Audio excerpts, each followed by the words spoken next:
In this tutorial, we will talk about the cultivation process of cotton crop. Cotton has different names in different languages. In Hindi, it is called kapas. The botanical or scientific name of cotton is Gossypium hirsutum and it belongs to the family Malvaceae.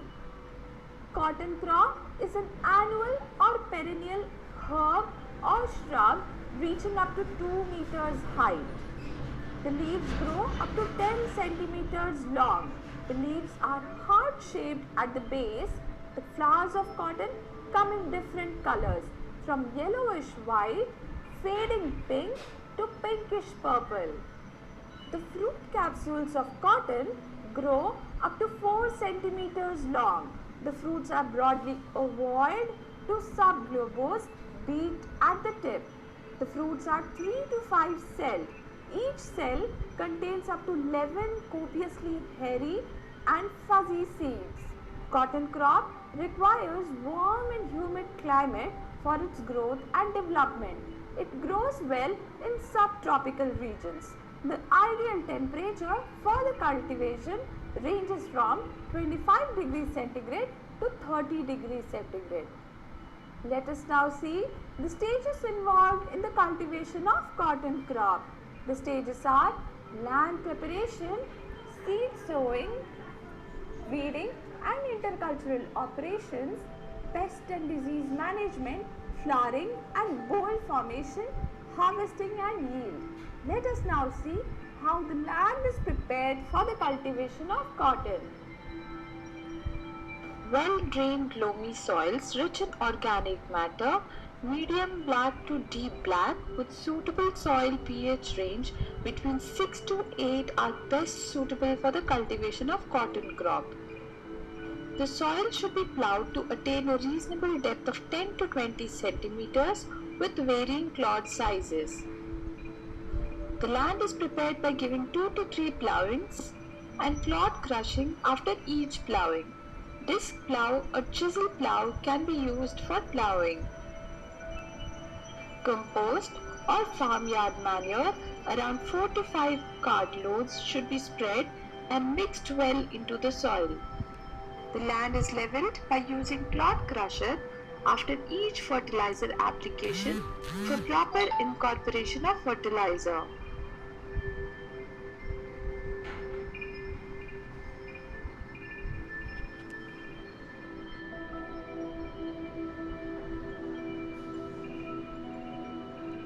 Cotton crop requires very less water, hence there is no need for drip irrigation arrangement.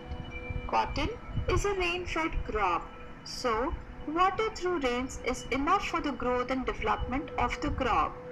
Land preparation is now over. Let us now see how the seeds are sown into the field.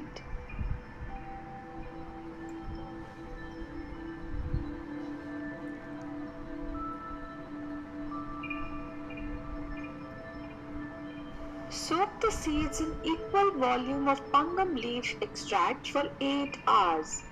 Dry the seeds back to original moisture.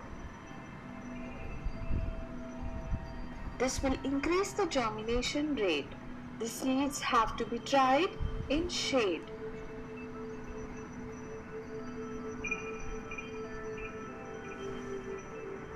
Dipple the seeds at a depth of 3 to 5 centimeters on the side of the ridge to third height from the top and above the band where fertilizers and insecticides are applied. Maintain the correct spacing and then cover the seeds with soil. In case of intercropping, sow the seeds of the intercrop between the paired rows of cotton in a row.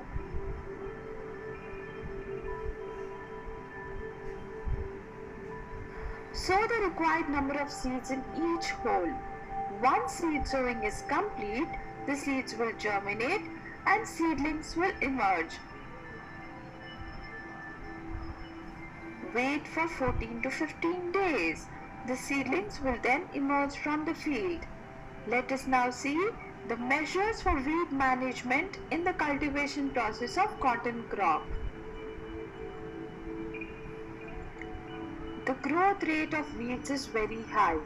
Weeds normally have high photosynthetic efficiency. The crop production is adversely affected by weeds. They reduce yield, quality, and marketability. Weed infestation increases the cost of cultivation as control measures require labor, material, equipment, and management. Some weeds provide hiding place for insect pests and act as host plants for pathogens. They block the drainage and impede the flow of water in irrigation channels. Deep plowing, digging, and removal of rhizomes and perennial weeds is very necessary. Periodical harrowing reduces weeds and loss of moisture caused by evaporation. For transplanted crops at 25 to 30 days, one intercultivation with blade harrow followed by line weeding within the rows is necessary. Subsequent intercultures at 10 to 12 days intervals till the land is fully covered by crop should be given. If the crop is transplanted on ridges, the weeding invariably required is at 3 to 4 days intervals, preferably with a hand hoe.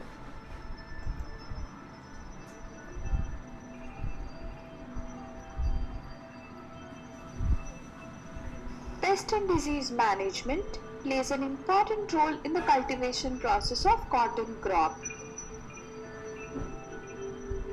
The major pests that can attack the cotton crop are American bollworms, leaf hoppers, mirids, aphids, and whiteflies.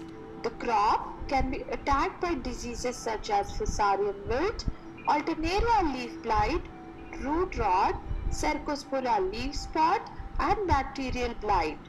To control American bollworm, spraying pesticide acephate is required. To control leaf hopper, insecticide dimethoate can be sprayed. To control aphids, spraying pesticide imidacloprid is suggested, and whiteflies can be controlled by spraying insecticide neem seed oil. To control fusarium wilt, spraying of carbendazim is suggested, and leaf spot can be controlled by spraying mancozeb.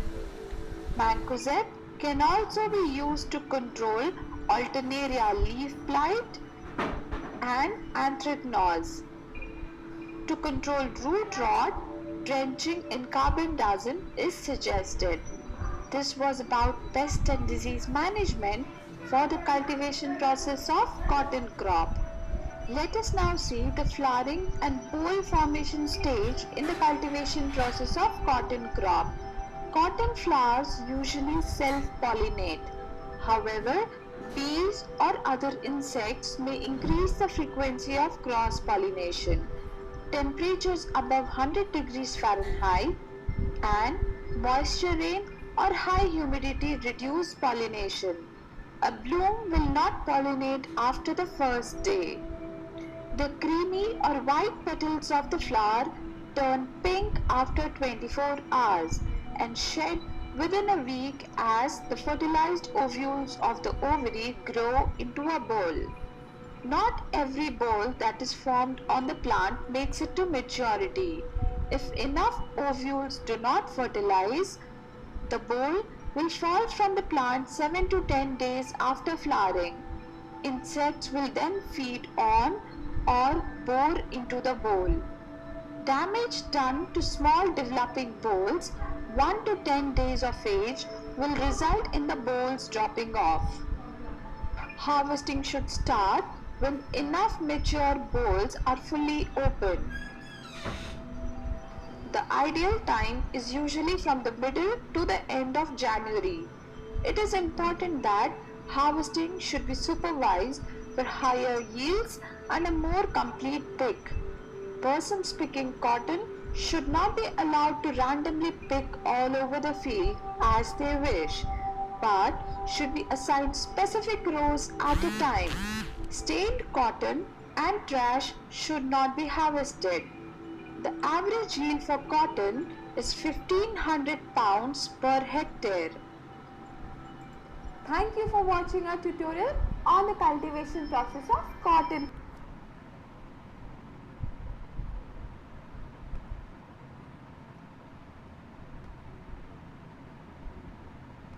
Of the cotton plant are unknown, although archaeologists have unearthed pieces of cotton cloth over 7,000 years old.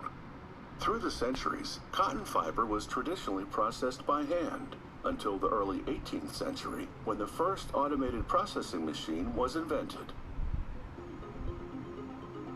Before cotton arrives at the textile mill to be spun into thread and woven into fabric, it makes the journey from field to bale. Cotton takes about 5 months to grow from a planted seed to a ripe plant. This harvesting machine, called a cotton picker, plucks fluffy seed cotton out of the plant's boll, leaving a trail of burrs and sticks behind. The machine empties the plucked cotton into a tractor-drawn buggy. This machine builds the seed cotton into a humongous rectangular block called a nodule. A truck transports the module to the processing plant, known as a cotton gin. Once the cotton arrives to the processing plant, sticks and burrs are removed, as well as any lingering debris and seeds. A truck dumps the module into a feeder, which moves the packed seed cotton into a dispenser. The ground seed cotton falls onto a conveyor belt which leads to the hot box. The hot box mixes the seed cotton with hot air, which allows the moisture to evaporate, making the seed cotton easier to clean. A machine called the wad buster breaks up the clumps of seed cotton by tossing it against a screen. Loose debris falls through the screen openings down a narrow chute. Then the seed cotton moves through a machine called the steady flow, which divides it equally between two processing lines. On each line, the seed cotton enters a burr machine, which grabs the seed cotton with a circular saw and swings it against metal bars. The centrifugal force shakes off the heavier debris. The seed cotton exits the machine through one pipe and the debris through another. A large auger transfers the debris to a waste chute and out of the plant.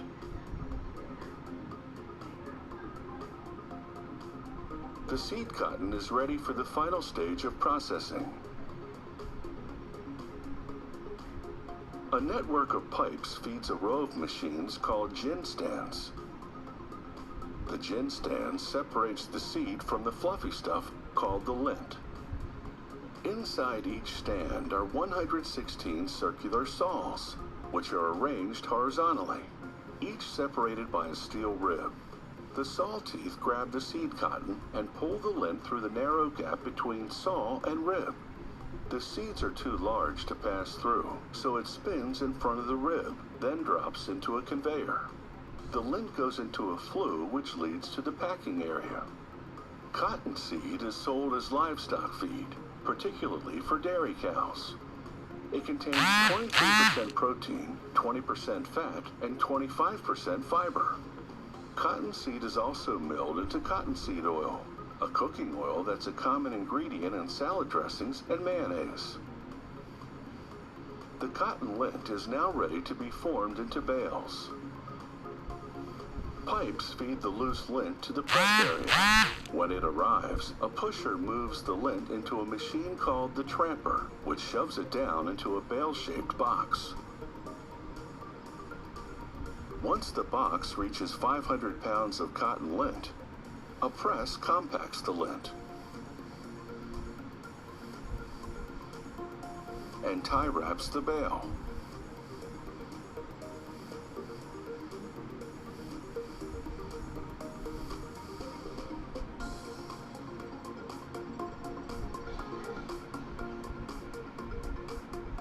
Next, a conveyor moves the bale to a bagging machine and past grippers, which pull a sample from each side.